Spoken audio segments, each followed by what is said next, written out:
بیبیوں نے مکہ سے چلتے ہوئے مدینہ اور مدینہ سے پھر جتنے شہر اور گلیاں اور محلے اور بازار جتنا سفر طے کیا، تاریخ نے وہ سفر بھی لکھا ہے۔ 5555 کلومیٹر کا سفر طے کرنے والے اسلام کو بڑھانا نہیں چاہتے تھے،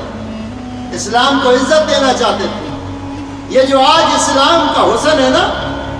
اس کی ڈالوں پہ جو لالی ہے اسلام کے، یہ جس طرح سے یہ مسکراتا ہے، قرآن کا قاری جب قرآن پڑھتا ہے تو اس کے قرآن پڑھنے میں جو آپ کو لذت میسر آتی ہے،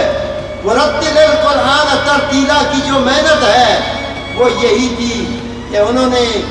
ساری چیزیں قربان کر دیں، مال قربان کیا، جان قربان کی، اولاد قربان کی، اس لیے کہ میرے نانا محمد مصطفیٰ کی امت سکون سے رہ سکے۔